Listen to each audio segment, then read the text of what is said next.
There had never been a book about the royals like it. In the history of royal journalism, it is in a league of its own. The monarchy struggled to cope with the book's revelations. You were watching a great national institution coming jolly close to destroying itself. The nation watched in amazement as the drama unfolded. It was a horrible insight into what looked like a totally dysfunctional marriage and a dysfunctional family.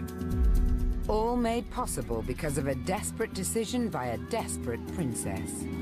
If Diana had been living in medieval times, she would have had her head chopped off. Every step of the way was shrouded in secrecy and subterfuge. If one had done what Diana had wanted, she would have been found out instantly. Diana entrusted her entire future to a journalist she hardly knew. At that moment, she was gambling her life on me. In 1992, jobbing journalist Andrew Morton was propelled into the world's spotlight by the publication of his sensational book, Diana, Her True Story. But it was a story Britain did not want to hear, and many took out their anger on the messenger. Andrew had the worst press of any author in the history of the written word. Now, 2 decades after first publication, those involved tell the full story of how this book came to be published. Pre-Morton, you tended to believe what the palace were telling you. Post-Morton, everything was up to question.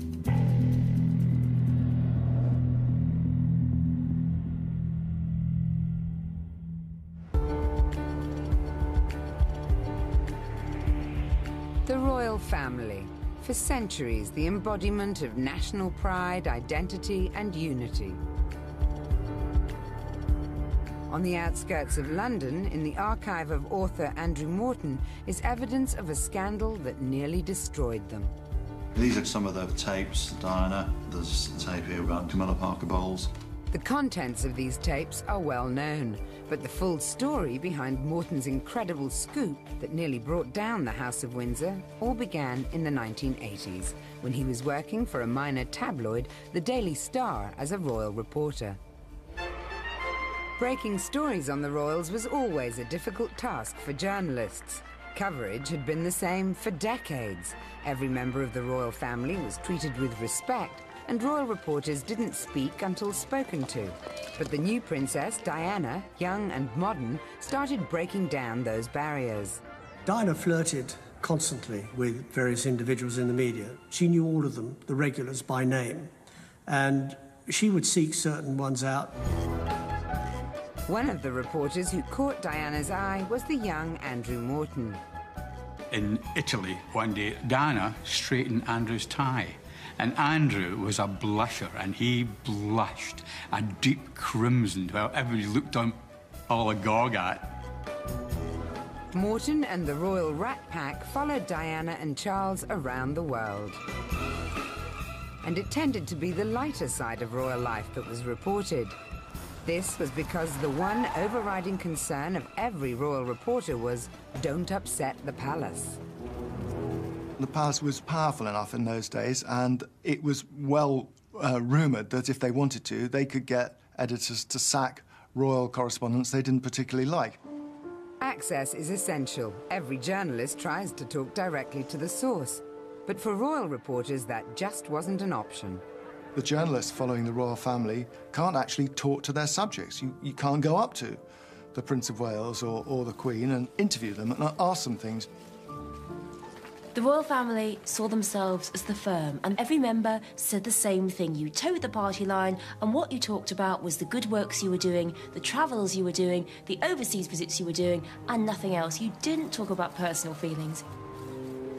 It's a shadowy world, being a royal correspondent. You do deal with the press secretaries, the official channels. If you haven't got a checkbook, then the only other avenue of contact for you, in my case, were ladies-in-waiting, the occasional friends of friends, but it was a difficult world in which to establish any true journalistic contacts. Every royal engagement was a chance to widen the network of contacts, and Morton pushed himself further than most. So the job of the royal reporter was always to look behind the theatre, to go behind the scenes, to get into the dressing room, to see the royals, as it were, without their makeup on. On the 15th of October 1986, covering a royal visit to St Thomas's Hospital in central London, Morton met someone who would change his life forever. Diana was opening a scanner, and she was shown around by a guy called Dr. James Colthurst. It was clear that he was more than just a doctor, he was a good friend of hers. The radiologist was a long-time member of Diana's social circle. They'd met as teenagers on a skiing holiday. And Morton realized this doctor could be a contact worth cultivating. I invited him out for lunch in the time-honoured way. We started playing squash together, and we developed something of a friendship. Over the next 5 years, the doctor gave Morton lots of help as he developed his career as an author specializing in the monarchy. James had helped me with this kind of frothy lifestyle book called Diana's Diary, and actually, Diana liked that book. In early 1991, as Morton researched his next book on the monarchy, a rumour began circulating around newspaper offices. There was this drumbeat of stories about real friction within the royal marriage between Charles and Diana, and it was getting hard to ignore. But no one would go on the record to confirm these rumours, so this story remained virtually unreported. What I didn't know at the time was that the War of the Walesers was becoming quite intense. Diana felt that Prince Charles was living a separate life with his mistress, Camilla Parker Bowles. She was the mistress of Highgrove. Diana spent her days alone at Kensington Palace. She felt that Prince Charles had his own camp, who would always say Camilla and Charles are just good friends, and to think any more is just outrageous and a nonsense. And she was dismissed as mad. So she was living in this Kafkaesque world where she could see the truth and everybody was denying the truth. Then a series of articles were published that criticised the princess. Diana thought these may have been fed to the press by supporters of Charles. She saw it as a huge injustice against herself, and she just felt kind of out of control. Using Dr. James Colthurst as an intermediary, Diana made Morton an offer. Would Andrew like an interview? And, you know, of course the answer was yes. And that's how the process started. With that simple question, Morton had just been offered one of the greatest royal exclusives ever. But, with the palace ever watchful, how could he interview the princess? It was quite obvious that if Diana was going to speak openly, there was no point in me trying to see her, because I was well known to people at the palace. And so the only way to do it would be for James to go to Kensington Palace and ask questions that I'd earlier prepared. Morton hoped that if he could get an honest and personal account of Diana's life, it might enable him to write the inside story of the Walesers. What he actually got was more than he could ever have hoped for. James called me one Saturday and said, I'm in Ruislip, I'm doing a medical course, come and meet me. And we found ourselves sitting in this working man's cafe. And we had a bit of small talk, he ordered a cup of tea. James took the tape out and I put on the headphones and started listening to Diana talking. How do I describe this? It was like he was a prisoner who had not been allowed to speak to anybody for 20 years. And she was spoke in a torrent. The words just tumbled out as though she had to get the message out before the guards came. And that was the feeling that I got from listening to her talking about this woman, Camilla Parker Bowles, about suicide attempts, and about this eating disorder. I was shocked. I mean, here I was a guy who'd spent the last few years of my life following her around, and I had no clue about any of this. I wasn't allowed to touch the tape other than just to hear the few minutes that he played me, and off he went.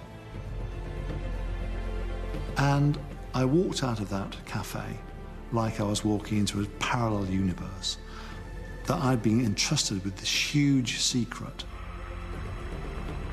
Why was she cooperating? Giving out her innermost secrets with no guarantees that I wouldn't go to the News of the World the next day or one of the other newspapers.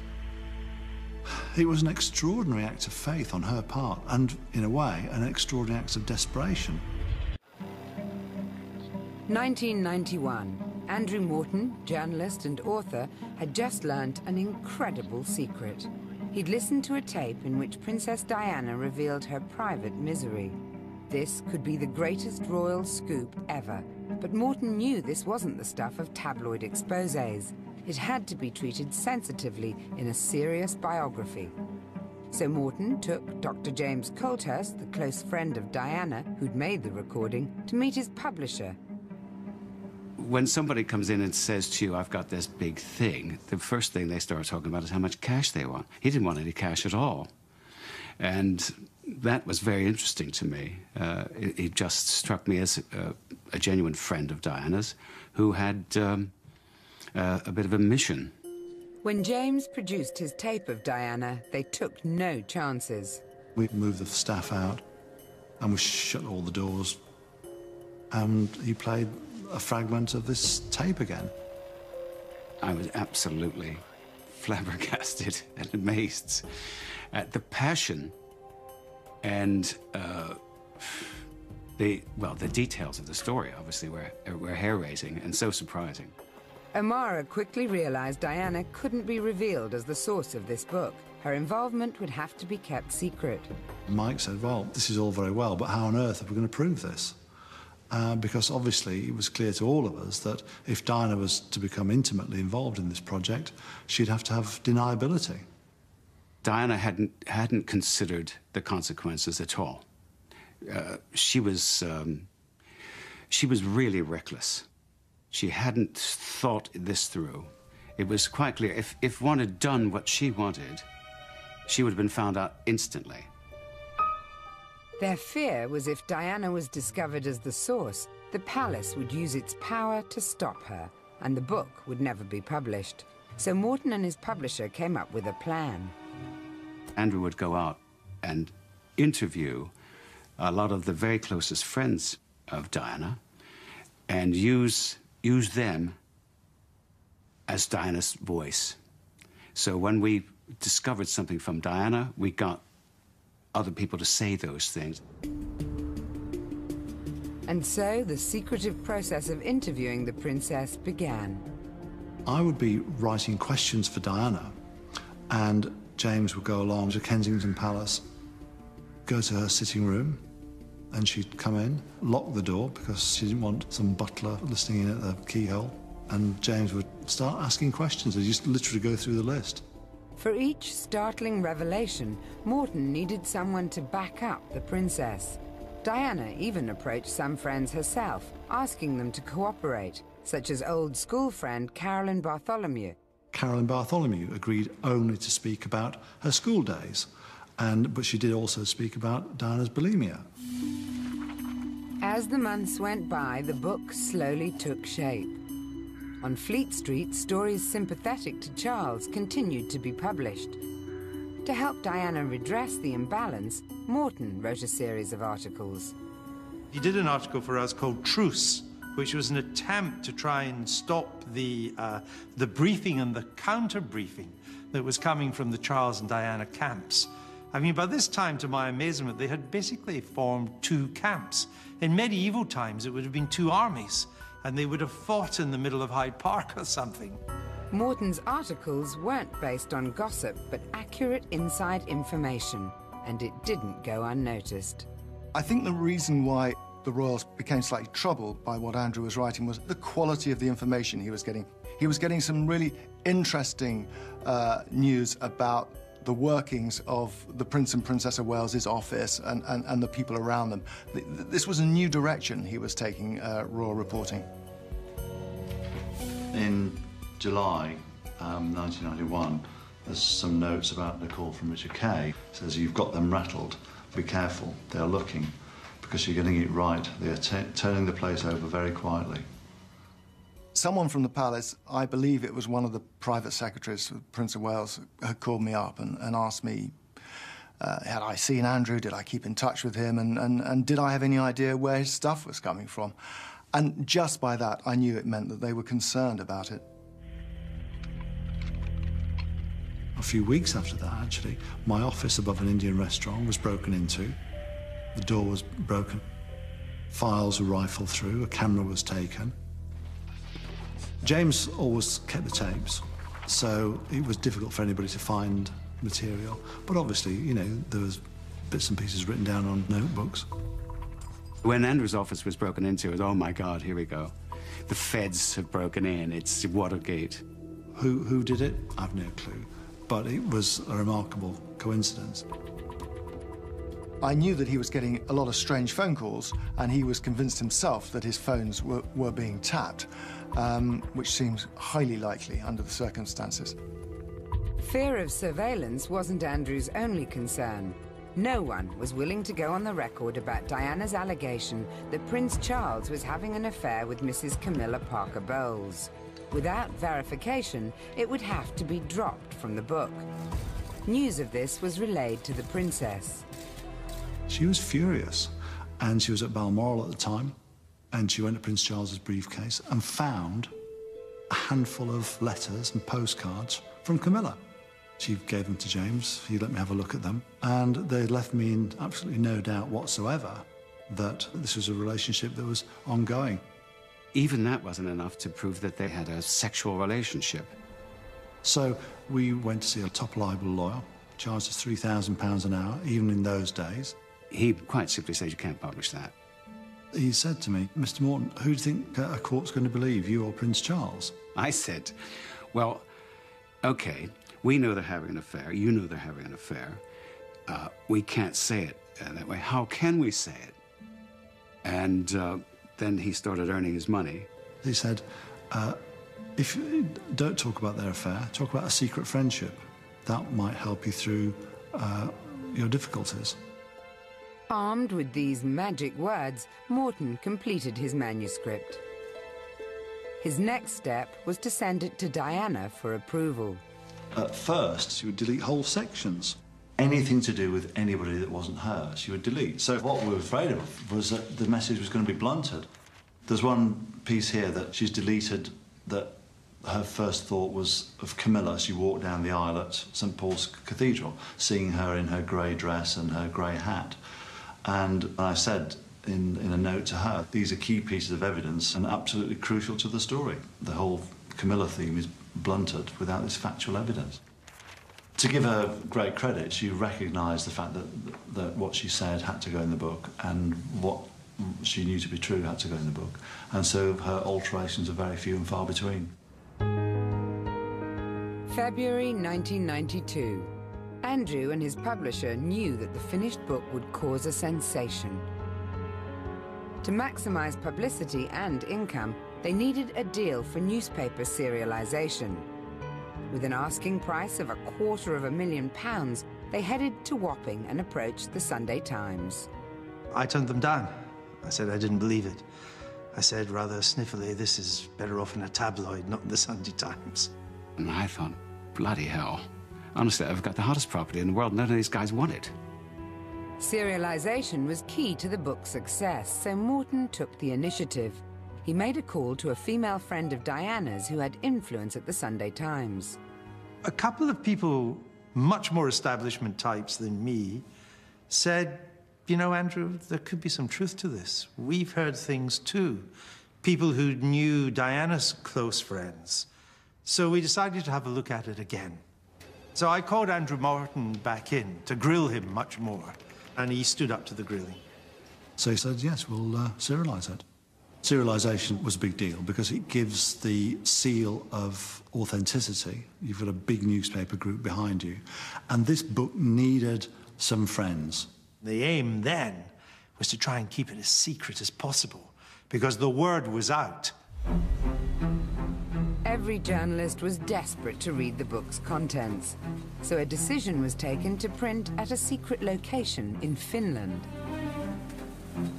Bizarrely, someone managed to find out, and hardly anyone knew about it, but the Finnish printer told me that some guy turned up pretending to be me. And he turned out to be a Fleet Street tabloid journalist.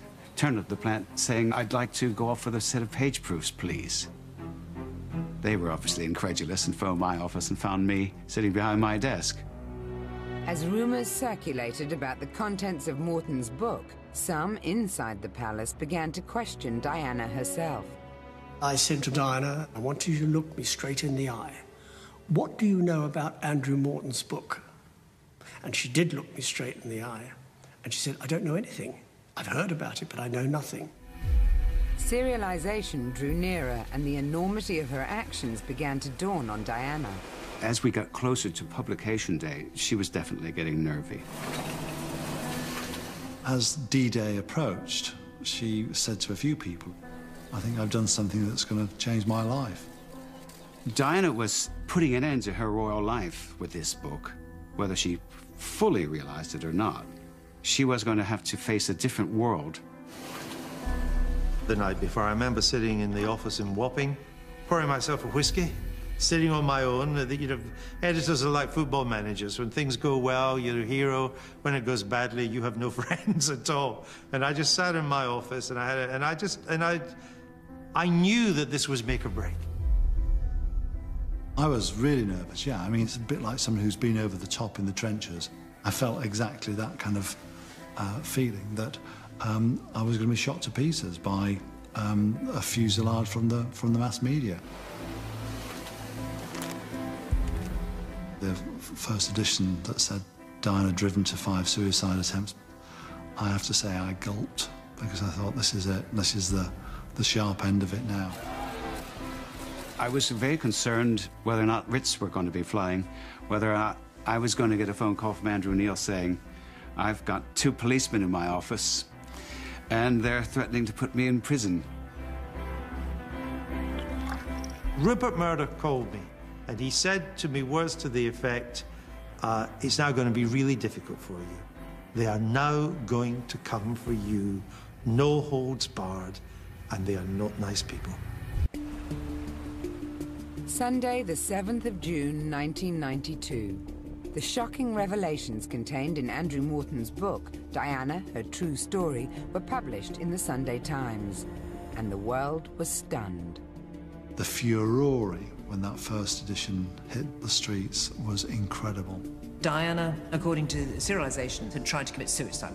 What? I said, oh, rubbish, you know, Sunday rubbish. There was a chunk of the press that didn't regard it as a scoop, for the bizarre reason that they thought he should never have written it. And they didn't want to give him any credit, and of course they didn't want to encourage others to get involved in this sort of thing. Most of our readers just didn't want to find this in their newspapers. It is characteristic of the English middle classes that they know there are lots of nasty things going on out there, but it doesn't mean they want to know about them. That hypocrisy is absolutely fundamental to English middle class life. The public didn't want this to be true. They didn't want Diana to be miserable, unhappy, sad, all those things, depressed and bulimic and wanted to kill herself. They still wanted the fairy tale. Some inside the palace, who knew what had really been going on in the marriage, were angry Diana had broken protocol. My immediate reaction was stupid woman. There was no other thing to say. You know, how stupid can you get? She spoke to me on the morning of the publication, and there was panic in her voice when she called me. What do I do? What do I do? And I said, well, you've done it. There's nothing more you can do except go and pour yourself a stiff scotch and go and get drunk, because there is nothing more to be done. But there was plenty the press could do. Jealous of his scoop or skeptical of its contents, they quickly turned on the messenger. I realised that once the tiger of Fleet Street is unleashed, all you can do is cling to the tail and hope to survive a mauling. I was stupid enough to say publicly on the radio and on television, when the controversy first broke, that I thought the Sunday Times were quite wrong to run this stuff and that it couldn't possibly be true. I could not credit the idea that Diana could have confided in somebody like Andrew Morton. Morton was an ex-royal correspondent. What's more, he'd worked for the Daily Star. And so they try to undermine the veracity of his stuff by suggesting that people like him couldn't know anything. I was a kind of a tabloid oik from Leeds, to quote one critic. And the fact that he was from Leeds meant, of course, that he couldn't be trusted. This is the kind of snobbery we had to deal with in these days. The press criticism intensified, and now, fearful the revelations could damage the monarchy itself, those in authority attempted to discredit everyone associated with the book. It's an odious exhibition of journalists dabbling their fingers in the... It was the establishment red in tooth and claw, really out for blood. The chairman of the Press Complaints Commission talked about dabbling in the stuff of people's souls. I had somebody in the Brigade of Guards who wanted to horsewhip me. You got the Archbishop of Canterbury talking about the effect on the boys. I had politicians who wanted to send me to the Tower of London. Then you get calls at 9 o'clock at night from people saying, we understand there are people with blazing torches going to burn your house down. What?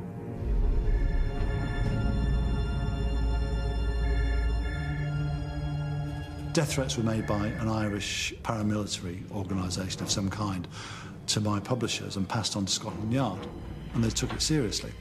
It wasn't just Morton who was fearful. The media spotlight was now focused on some of the book's contributors, like Diana's old school friend, Carolyn Bartholomew. Had she betrayed her friend? I really can't comment on that. If the book and those behind it did not have the princess's blessing, Diana's story was in danger of being lost. The princess needed to do something. She was due to see Carolyn Bartholomew, and she was having serious cold feet about going. And James spoke to her, Carolyn spoke to her, and said, you know, you've got to go. You've got to show support for your friends, because they've stuck their necks out. Diana agreed to the meeting, and Morton decided to play the press at their own game. He phoned all the major newspapers anonymously alerting them to the princess's visit. About 7 o'clock at night, Diana turns up, and William, Carolyn's husband, calls me and says, there are no photographers. Photographers had turned up, but had missed Diana's arrival and left. So Morton phoned an old friend he knew he could trust. I'm at home in Chelsea, and the phone goes. And the voice says, are you able to go to Caroline's house, be there for 9 o'clock, and Diana will be leaving at 9? You'll be on your own. Yes, I said. This never, ever to be spoken about. Right. So I go round, I get into the street, walk 50 yards up, camera ready. 9 o'clock, the door opens. I thought, crikey. Out comes Diana first, followed by Caroline and her husband holding the baby. She gave Caroline Bartholomew this enormous hug. Well, you wouldn't do that to someone who had betrayed you.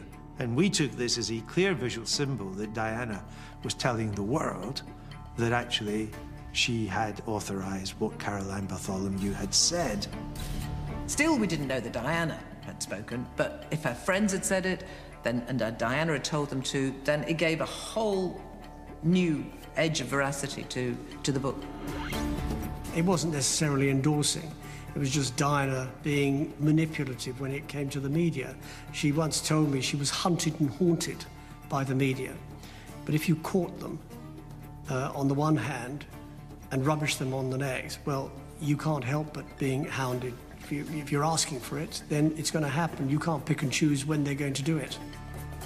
Although the photo convinced many the book had Diana's approval, others were still reluctant to believe it. Some of my executives, who were much more savvy and sensible than I was, formed up to me, not once, but repeatedly, and they say, Max, you've got to get real. The Morton story is true, that all this is for real, that Princess Diana has confided in this guy. She is unbelievably unhappy. This marriage is cracking up. You have got to start reporting this story. And I hung on and hung on, going on digging my hole ever deeper, insisting that this couldn't be true, that Diana couldn't possibly have done this.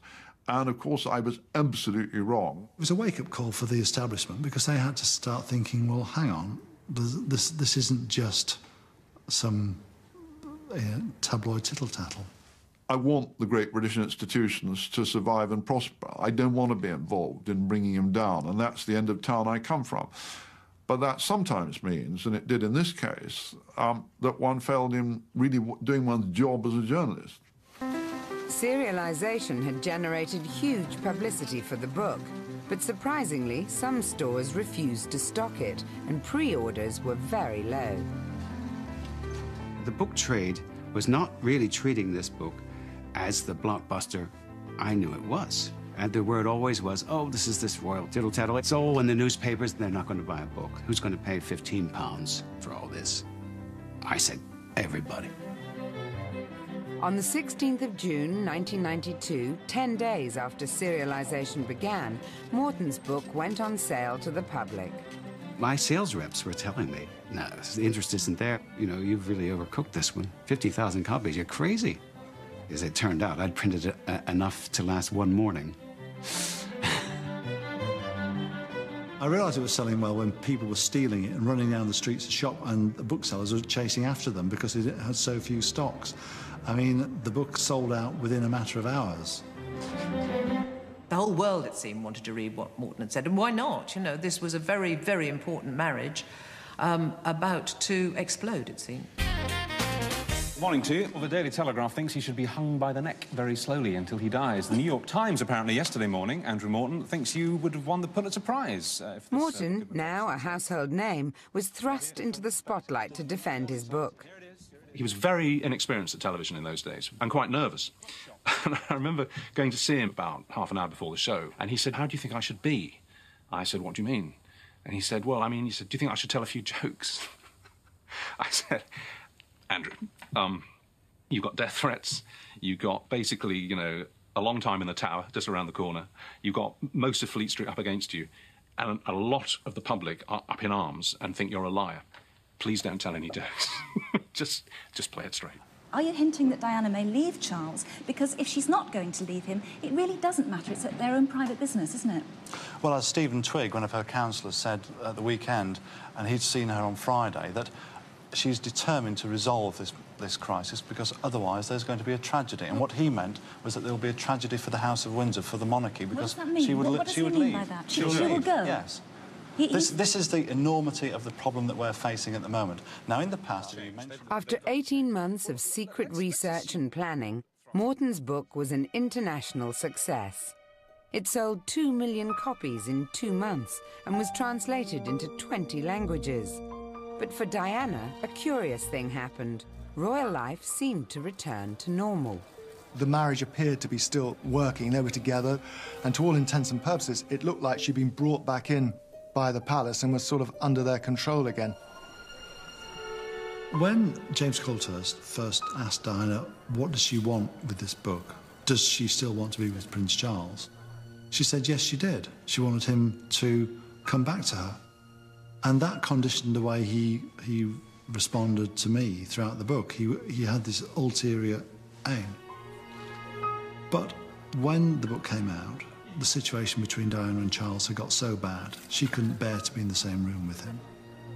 The thing was that none of us believed that the marriage could possibly go anywhere, but they had to remain married because at the back of our minds was the abdication crisis, and nothing like that's going to happen.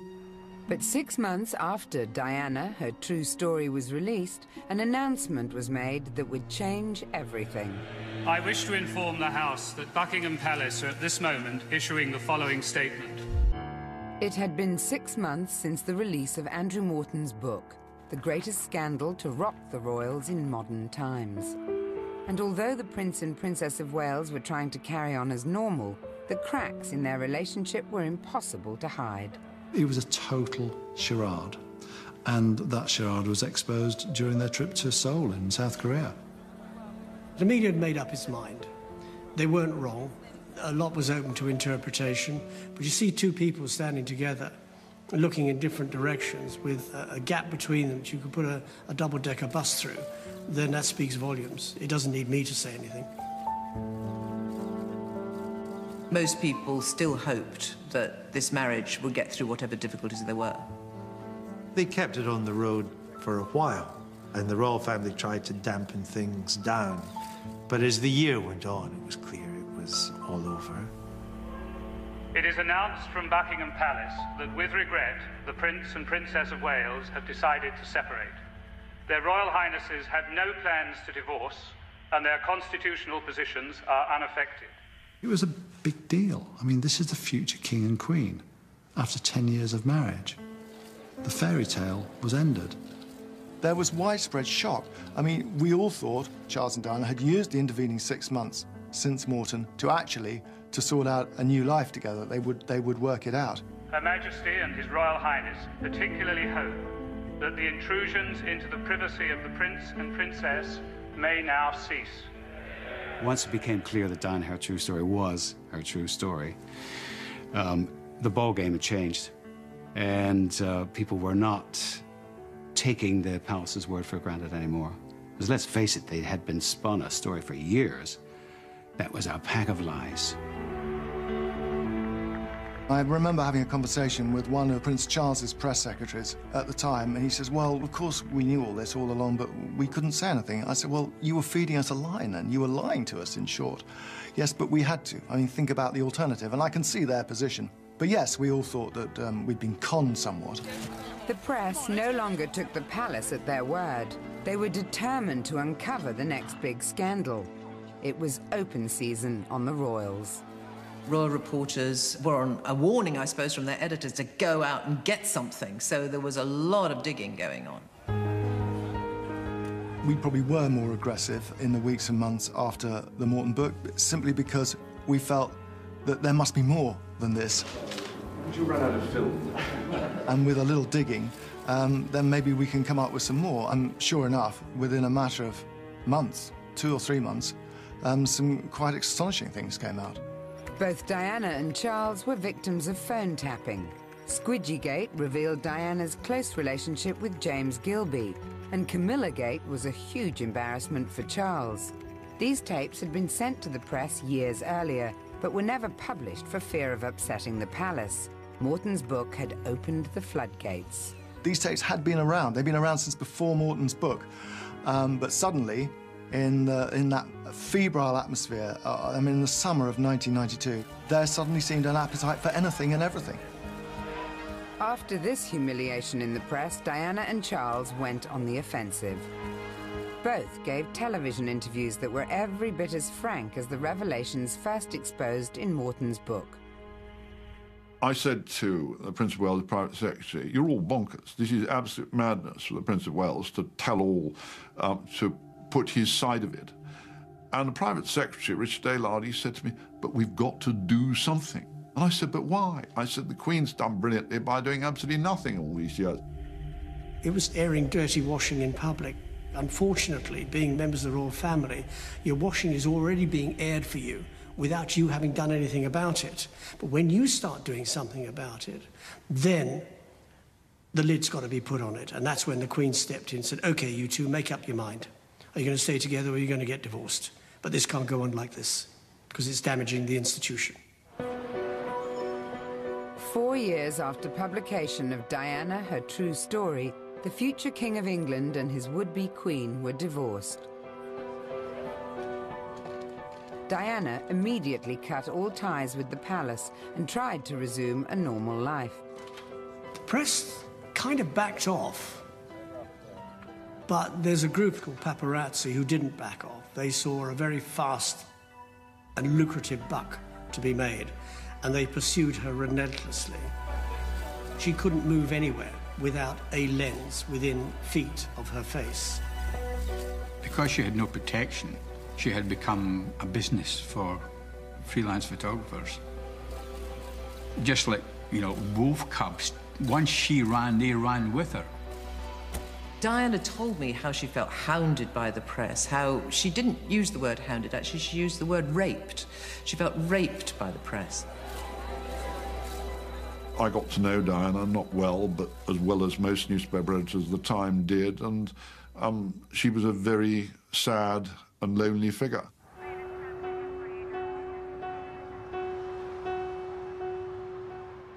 Diana's troubled life had been laid bare in the pages of Morton's book.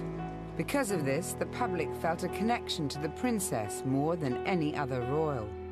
With the nation in mourning after her tragic death in 1997, Diana, Her True Story, started selling in its thousands once more. It didn't feel right, because I kept thinking that now that she's dead, people have to know that this isn't a book that's just really about Diana. This is a book by her. These are her words. So a decision was made to release a new edition of the book. Andrew was against, and so was James, and I buoyed them into it. And I was so wrong. It was a really dumb thing to do. I just did not fancy going over the top again to face the guns of Fleet Street, and I was very reluctant to do it.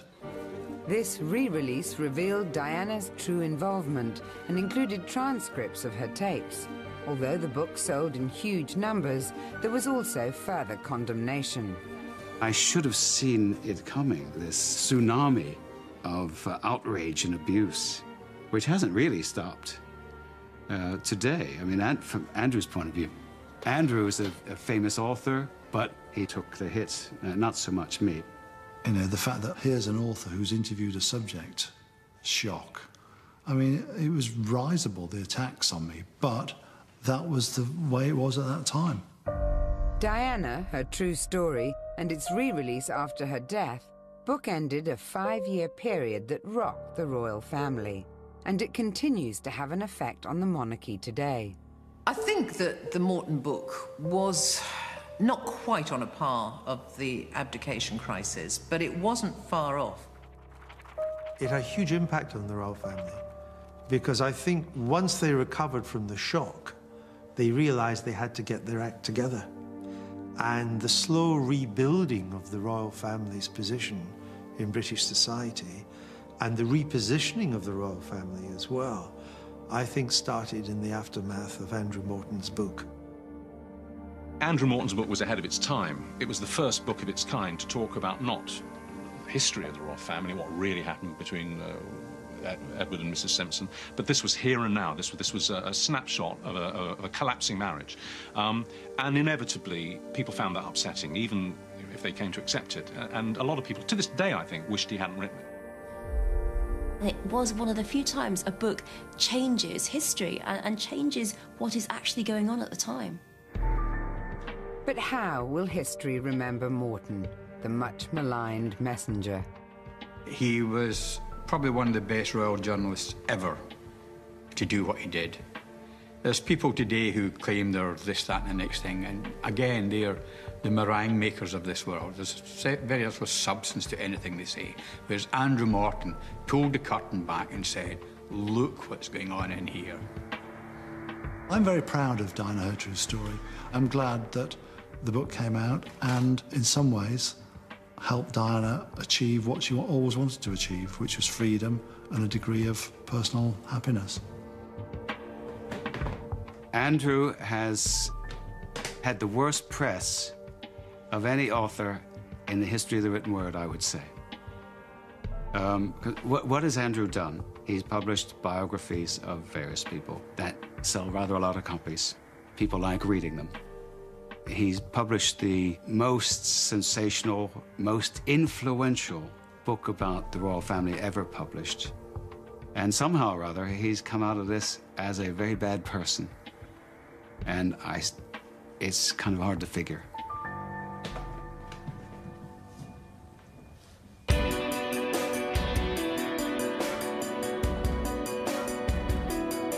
Some of James Lipton's most memorable guests will be here as we celebrate 250 episodes of Inside the Actors Studio. It's brand new and next.